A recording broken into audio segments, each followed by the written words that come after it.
பாரம்பரிய பஞ்சாங்க கணிதர் doctor V Naranarayanan கணித்துள்ள குரோதி வருஷத்திய 2024-2025 வருடத்திய ஸ்ரீனிவாச பஞ்சாங்கம் விற்பனைக்கு. அனைத்து சுப விஷயங்களுக்கான சுப முகூர்த்த நாட்கள், ஒவ்வொரு ராசிக்குரிய சந்திராஷ்டமங்கள், பண்டிகைகள், விரத நாட்கள், சகுனங்கள், எண் கணிதம், துல்லியமான இயற்கை நிகழ்வுகள் அடங்கியுள்ள இந்த பஞ்சாங்கம் ஒவ்வொருவர் வீட்டிலும் அவசியம் இருக்க வேண்டிய ஒன்று. கொரியர் செலவு உட்பட விலை ரூபாய் 250. தெளிவான முகவரியுடன் ஜிபே மூலமாக பணம் செலுத்தி பெற்றுக் கொள்ளவும். செடியாய வல்வினைகள் தீர்க்கும் திருமாலே, நெடியானே வேங்கடவா நின் கோயிலின் வாசல், அடியாரும் வானவரும் அரம்பையரும் கிடைந்தியங்கும் படியாய் கிடந்து உன் பாலுவாய் காண்பேனே. உலகெங்கும் இருக்கின்ற சர்வம் டிவி நேயர்களுக்கு என்னுடைய பணிவான வணக்கங்கள். இன்றைய பதிவில் 2024 வருடத்திய ராசிய பலன்களை பற்றி பார்ப்போம். 2024 என்பது சனியின் ஆதிக்கத்தில் வருகிறது. இந்த வருடம் முழுமைக்கும் சனி பகவான் ஆட்சி பீடத்திலேயே இருக்கிறார். ஆகவே சனியின் ஆதிக்கத்தில் இந்த வருடம் பிறந்திருந்தாலும் நிச்சயமாக தொழில் வளர்ச்சி இந்த வருடம் நன்றாகவே இருக்கும். இந்த வருடம் தொழில் வளர்ச்சி மே மாதம் முதற்கொண்டு நன்றாக இருக்கும். ஏப்ரல் வரை ஓரளவு மந்தமாகத்தான் இருக்கும். ஏப்ரல் முடிந்த பிறகு மே 1ஆம் தேதியிலிருந்து இந்த வருடம் தொழில் வளர்ச்சி நன்றாக இருக்கும். ஏனென்றால் வரக்கூடிய குரு பயிற்சி மே 1ஆம் தேதி வருகிறது. ஏப்ரல் கழித்து மே 1ஆம் தேதி வருகிறது. குரு பயிற்சி இந்த வருடம் திருக்கணிதப்படியும் வாக்கியப்படியும் ஒரே நாளிலே வருகிறது. திருக்கணிதப்படி மே 1ஆம் தேதி 1/5/2024 புதன்கிழமை பகல் 1 மணிக்கு குரு பகவான் மேஷ ராசியிலிருந்து ரிஷப ராசிக்கு சஞ்சாரம் செய்கிறார். அதே தினத்தில் மே 1ஆம் தேதியே வாக்கியப்படி குரு பகவான் 1/5/2024 புதன்கிழமை மாலை 28 நாழிகைக்கு, அதாவது 28 நாழிகை 22 விகடிக்கு அளவிலே குரு பகவான் மேஷ ராசியிலிருந்து ரிஷப ராசிக்கு சஞ்சாரம் செய்கிறார். அதன் மூலமாக ரிஷபராசி சுக்கிரனுடைய வீடு. அந்த ராசியிலே குரு பகவான் பகை வீடாக இருந்தாலும் சுக்கிரனுடைய வீட்டில் சஞ்சாரம் செய்வதனால் அதன் பிறகு பொருளாதாரம் மந்த நிலை சரியாகும். பொருளாதாரம் வளர்ச்சி நன்றாக இருக்கும். தொழில் வளர்ச்சியும் நன்றாக இருக்கும். புதிய முயற்சிகள் தொழில்துறையில் மே 1ஆம் தேதிக்கு பிறகு செய்யலாம். நிச்சயமாக நன்மைகளை ஏற்படுத்தி கொடுக்கும். இந்த வருடம் கிரகணங்கள் என்று பார்த்தால் 2 சூரிய கிரகணங்கள், 1 சந்திர கிரகணம் வருகிறது. இந்த வருடம் 8/4/2024 திங்கட்கிழமை, அதாவது ஏப்ரல் மாதம் 8ஆம் தேதி ரேவதி நட்சத்திரத்தில் முழு சூரிய கிரகணம், ராகு கிரகஸ்த ராகுனால் பிடிக்கப்பட்ட முழு சூரிய கிரகணம் வருகிறது. இந்த சூரிய கிரகணம் இந்தியாவில் தெரியாது. அதை போலவே இந்த வருடத்தின் கடைசியிலே செப்டம்பர் 18/9/24, அதாவது 18/9/2024 புதன்கிழமை பூரட்டாதி நட்சத்திரத்திலே ராகு கிரகத்தால் பிடிக்கப்பட்ட சந்திர கிரகணம், பகுதி சந்திர கிரகணம் வருகிறது. அதுவும் இந்தியாவில் தெரியாது.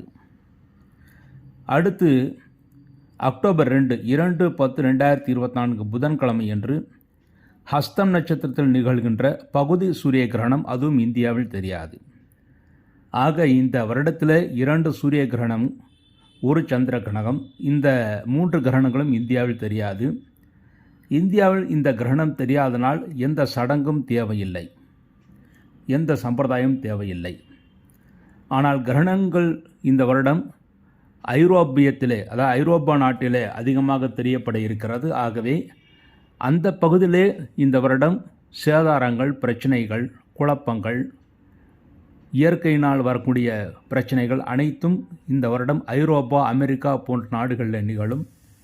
ஆனால் இந்தியாவில் பெரிய அளவில் எந்த சேதாரங்களும் இருக்காது. இந்த வருடம் மழை அதிகமாகவே பொழியும். சென்ற வருடத்தை விட இந்த வருடம் மழை அதிகமாகவே பொழியும். நாடு இந்தியா முழுவதுமாக சுபிட்சமாகவே இருக்கும். இந்த வருடம் தொழில் வளர்ச்சி சென்ற வருடத்தை விட மிக அதிகமாக இருக்கும். அதுவும் மே மாதம் 1ஆம் தேதி குரு பயிற்சிக்கு பிறகு மிக அதிகமான தொழில் வளர்ச்சி இருக்கும்.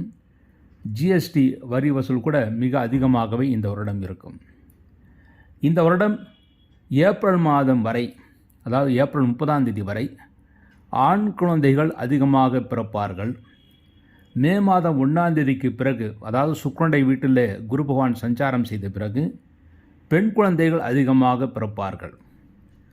அந்த நேரத்தில் மே மாதம் முதற்கொண்டு பிறக்கின்ற பெண் குழந்தைகள் அதிக யோகத்துடன் இருப்பார்கள் என்று தான் ஜோதிட சாஸ்திரம் கூறுகிறது. இந்த வருடம் தங்கத்தின் விலை எப்பொழுது அதிகமாகவும் எப்பொழுது குறைவாகவும் இருக்கும் என்று பார்த்தோமேயானால், இந்த வருடம் ஏப்ரல் 2024, அதாவது வரக்கூடிய ஏப்ரல் மாதத்திலே தங்கத்தின் விலை மிக அதிகமாக இருக்கும். அதே தங்கத்தின் விலை அடுத்து செப்டம்பர் 2024 குறைந்து இருக்கும். அதாவது கிட்டத்தட்ட 15 முதல் 20% செப்டம்பர் மாதம் ஓரளவு தங்கத்தின் விலை குறைவாக இருப்பதற்கு வாய்ப்பு இருக்கிறது. ஆனால் அதற்கு முன்பாக ஏப்ரல் மாதம் மிக அதிகமான உச்சியை தங்க விலை தொடும் என்று இருக்கிறது. அடுத்து ஷேர் மார்க்கெட் நிலவரத்தை பார்த்தோமேயானால், இந்த வருடம் ஷேர் மார்க்கெட் பங்கு விலைகள் மே மாதம் 2024 மிக அதிகமாக இருக்கும். அதாவது ஏப்ரல் மாதம் தங்கத்தின் விலை அதிகமாக இருக்கும். அதன் பிறகு மே மாதம் ஷேர் மார்க்கெட் பங்கு வர்த்தகத்தினுடைய விலைகள் மிக அதிகமாக இருக்கும். அக்டோபர் 2024, அதாவது தீபாவளிக்கு பிறகு அல்லது தீபாவளி சமயத்தில் அக்டோபர் 2024 ஷேர் மார்க்கெட் விலை குறைந்த அளவிலே இருக்கும். ஆக இந்த வருடம் ஏப்ரல் மாதம் தங்கத்தின் விலை அதிகமாக இருக்கும். மே மாதம் ஷேர் மார்க்கெட் பங்கு வர்த்தகத்தின் விலைகள் அதிகமாக இருக்கும். செப்டம்பர் மாதம் தங்கத்தின் விலை குறைவதற்கான வாய்ப்புகள் மிக அதிகமாக இருக்கிறது. அதே போலவே அக்டோபர் 2024 ஷேர் மார்க்கெட் பங்கு வர்த்தகத்தின் விலைகள் குறைவாக இருப்பதற்கான வாய்ப்புகள் அதிகமாக இருக்கிறது. இந்த வருடம் குரு பகவான் தனித்து மேஷத்திலும் ரிஷபத்திலும் சஞ்சாரம் செய்கிறார். மேஷத்திலே குரு பகவான் சஞ்சாரம் செய்யும் போது சனியுடைய பார்வை குரு பகவானுக்கு வருகிறது. ஆகவே ஆலயங்களில் சில பிரச்சனைகள் ஏற்பட்டு அதன் பிறகு சரியாகும். ரிஷபராசிலே குரு பகவான் சஞ்சாரம் செய்யும் போது ராகுடைய பாதிப்பு வருகிறது. இந்த ராகுடைய பாதிப்பு குரு பகவானுக்கு வரும்போது போலி சாமியார்கள் எல்லாம் அகப்படுவார்கள். ஆக மே மாதம் 1ஆம் தேதிக்கு பிறகு போலி சாமியார்கள் அகப்படுவார்கள்.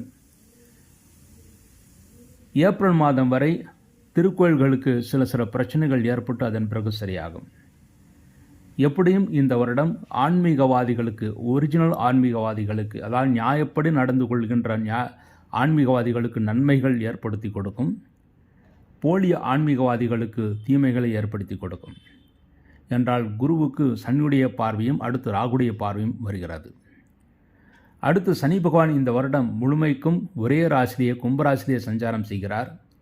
ஆகவே தொழில் ஸ்திரமாக உயர்ந்து கொண்டிருக்கும். வர்த்தகங்கள், பணப்புழக்கம் ஏப்ரல் மாதத்திற்கு பிறகு மே மாதம் முதற்கொண்டு பணப்புழக்கம் ஓரளவு நன்றாகவே இருக்கும். இந்த வருடம் மழை பொழிவு மிக அதிகமாக இருக்கும். சென்ற வருடத்தை விட அதிகமாகவே இருக்கும்.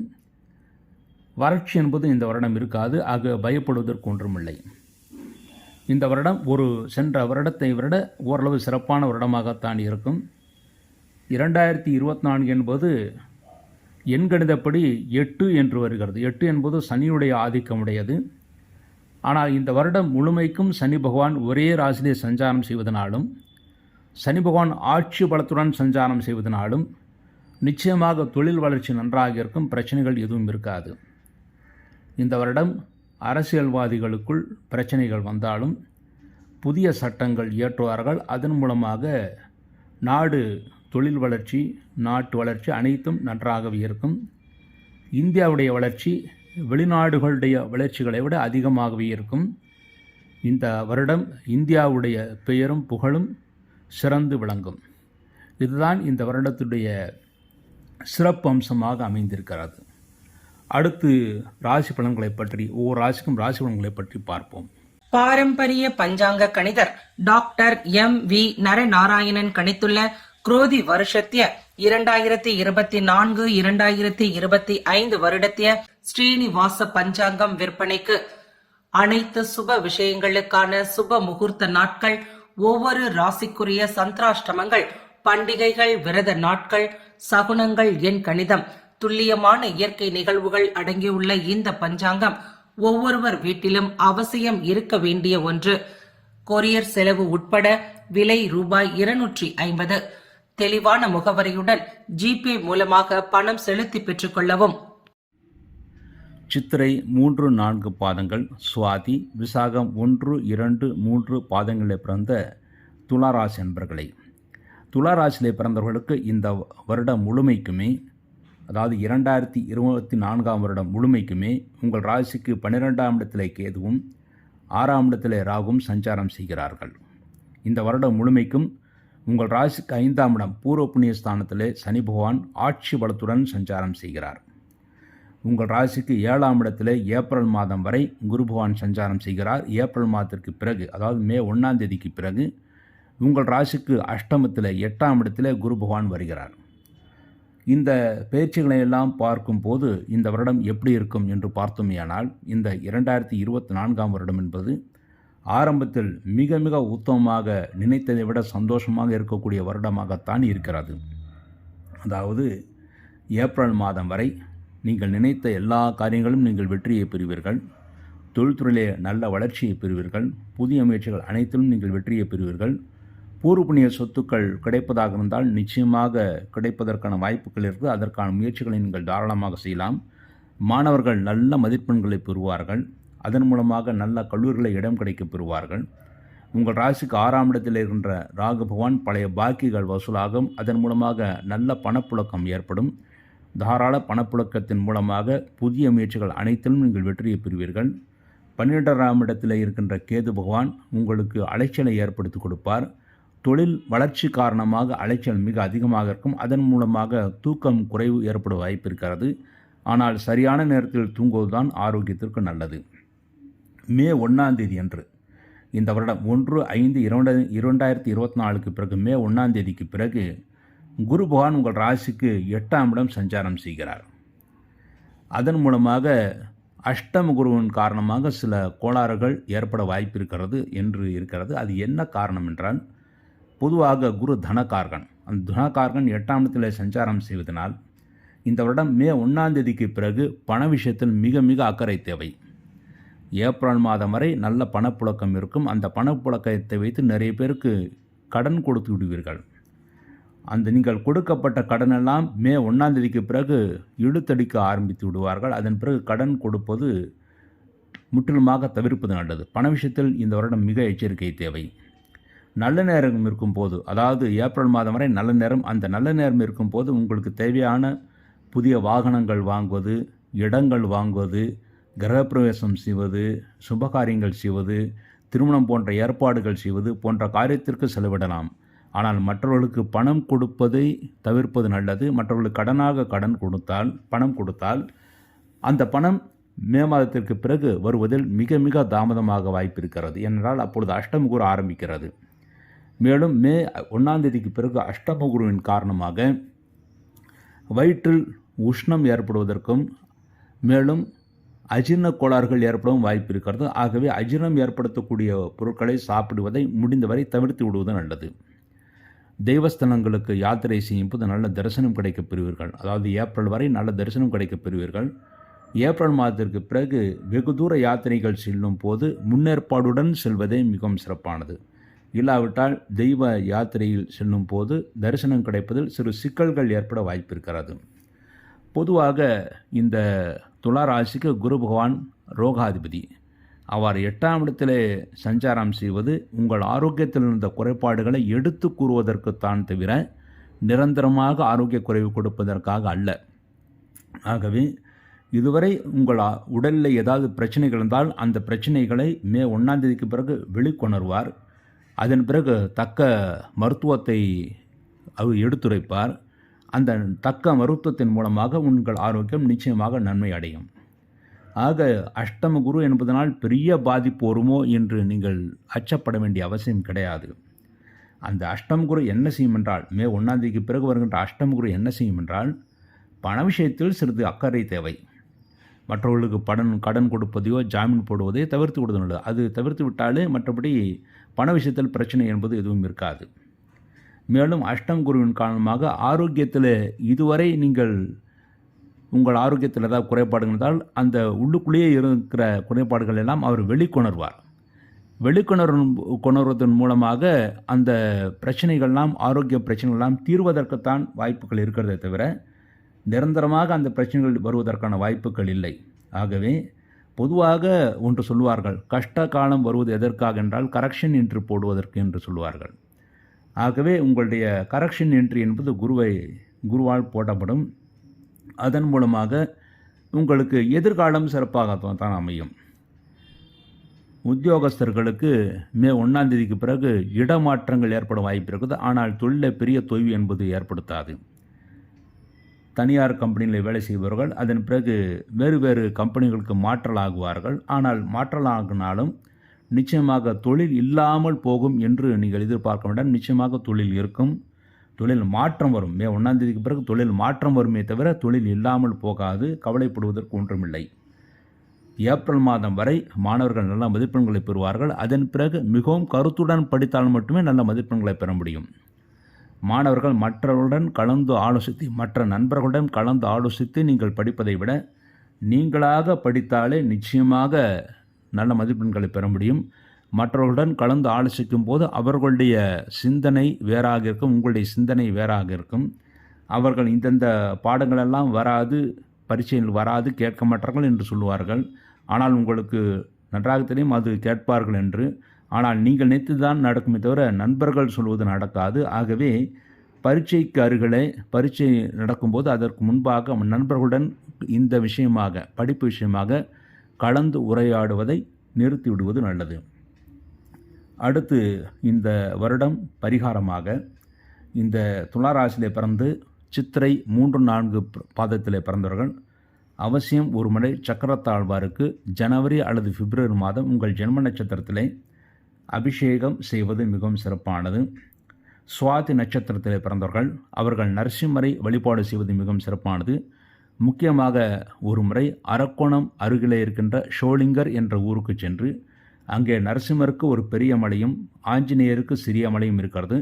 அந்த 2 மலைகளையும் ஒரு முறை தரிசனம் செய்துவிட்டு வருவது மிகவும் சிறப்பானது. இந்த 2 மலைகளை தரிசனம் செய்வதன் மூலமாக துளாராசியிலே பிறந்து சுவாதியிலே பிறந்தவர்கள் நன்மைகளை இந்த வருடம் முழுமைக்கும் அனுபவிப்பார்கள். அடுத்து விசாகம் 1, 2, 3 பாதங்களில் பிறந்த அந்த துளாராசி அன்பர்கள் ஒரு முறை துர்க்கையம்மன் அல்லது காளியம்மனுக்கு எலுமிச்சை மாலை இந்த வருடம் ஜனவரி அல்லது பிப்ரவரி மாதமே போட்டுவிட்டால் இந்த வருடம் முழுமைக்கும் நன்மைகளை அடைவார்கள் என்பது நிச்சயம். அடுத்து இந்த துளாராசியில் பிறந்த அத்தனை பேரும் மே 1ஆம் தேதிக்கு பிறகு மாணவர்கள் நல்ல மதிப்பெண்களை பெறுவதற்காக ஒரு முறை வியாழக்கிழமை என்று திருவஹீந்திபுரம், அதாவது திருவந்திபுரம் என்ற ஊருக்கு சென்று லக்ஷ்மி ஹைகிரி வரையும் அல்லது கும்பகோணம் அருகில் இருக்கின்ற ஆலங்குடி சென்று தட்சிணாமூர்த்தியும் வணங்குவது மிகவும் சிறப்பானது. தொழிலிலே முன்னேற்றம் பெற விரும்புபவர்கள், அதாவது தொழில் செய்து கொண்டிருப்பவருக்கும் இந்த துளாராசி அன்பர்கள் ஒரு முறை வியாழக்கிழமை என்று மே 1ஆம் தேதிக்கு பிறகு வியாழக்கிழமை என்று திருச்செந்தூர் சென்று அங்கே இருக்கின்ற தட்சிணாமூர்த்தியும் முருகப்பெருமானையும் வணங்குவது மிகவும் சிறப்பானது. அடுத்து திருமண பாக்கியத்தை எதிர்பார்ப்பவர்கள் மே 1ஆம் தேதிக்கு பிறகு குருபலம் போய்விடுகிறது. ஆகவே அதன் பிறகு அவசியம் இந்த துளாராசியிலே பிறந்தவர்கள் ஒரு முறை தஞ்சாவூர் அருகிலே இருக்கின்ற திட்டை என்ற ஊருக்கு சென்று அங்கே சென்று குரு பகவானை வழிபடுவது மிகவும் சிறப்பானது. இந்த வழிபாட்டின் மூலமாக இந்த துளாராசியிலே பிறந்தவர்கள் அவசியம் 70% நன்மைகளை பெறுவார்கள், நிச்சயம் பெறுவார்கள் என்பது உறுதி. இந்த வருடம் புது கணக்கு தொடங்கும் போதும் மேலும் இந்த வருடத்திலே தமிழ் வருடப்பிறப்பின் போதும் ஸ்ரீனிவாசன் பஞ்சாங்கத்தை வாங்கி பயன்படுத்துங்கள்.